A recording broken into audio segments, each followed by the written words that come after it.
ಮೂಡುಬಿದಿರೆಯಲ್ಲಿ ಸಂಭವಿಸಿದ ಭೀಕರ ರಸ್ತೆ ಅಪಘಾತವೊಂದು ತಾಯಿ ಮಗನನ್ನ ಬಲಿ ಪಡೆದಿದೆ. ರಸ್ತೆ ಬದಿ ನಿಂತಿದ್ದ ಲಾರಿಗೆ ಬೈಕ್ ಡಿಕ್ಕಿಯಾಗಿರೋ ಈ ದಾರುಣ ಘಟನೆಯಲ್ಲಿ ಇಡೀ ಕುಟುಂಬವೇ ಕಣ್ಣೀರಲ್ಲಿ ಮುಳುಗಿದೆ. ಏನಿದು ಘಟನೆ ನೋಡಿ. ಘಂಟಾಲ್ಕಟ್ಟೆ ನೀರೋಳ್ಕೆ ನಿವಾಸಿಗಳಾದ ಪ್ರೇಮಾ ಶೆಟ್ಟಿ ಮತ್ತು ಅವರ ಮಗ ಶ್ರೀನಿವಾಸ ಇಂದು ಸಂಜೆ ಮೂಡುಬಿದಿರೆಯಿಂದ ಮನೆಗೆ ಮರಳುತ್ತಿದ್ರು. ಕೈಕಂಬದ ಪೆಟ್ರೋಲ್ ಬಂಕ್ ಎದುರು ರಸ್ತೆ ಬದಿಯಲ್ಲಿ ಟಿಪ್ಪರ್ ಲಾರಿಯೊಂದು ನಿಂತಿತ್ತು. ದುರದೃಷ್ಟವಶಾತ್ ಶ್ರೀನಿವಾಸ ಚಲಾಯಿಸುತ್ತಿದ್ದ ಬೈಕ್ ನೇರವಾಗಿ ಹೋಗಿ ಟಿಪ್ಪರ್ ಲಾರಿಯ ಹಿಂಭಾಗಕ್ಕೆ ಡಿಕ್ಕಿ ಹೊಡೆದಿದೆ. ಡಿಕ್ಕಿಯ ರಭಸ ಅದೆಷ್ಟು ಜೋರಾಗಿತ್ತು ಅಂದ್ರೆ ಪ್ರೇಮಾ ಶೆಟ್ಟಿಯವರು ಸ್ಥಳದಲ್ಲೇ ಪ್ರಾಣ ಬಿಟ್ಟಿದ್ದಾರೆ.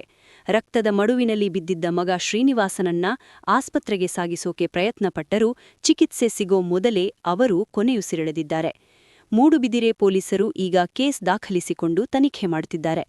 ಕರಾವಳಿಯ ಲೇಟೆಸ್ಟ್ ಸುದ್ದಿಗಳಿಗಾಗಿ ನಮ್ಮ ಚಾನೆಲ್ ಸಬ್ಸ್ಕ್ರೈಬ್ ಮಾಡಿ. ಧನ್ಯವಾದ.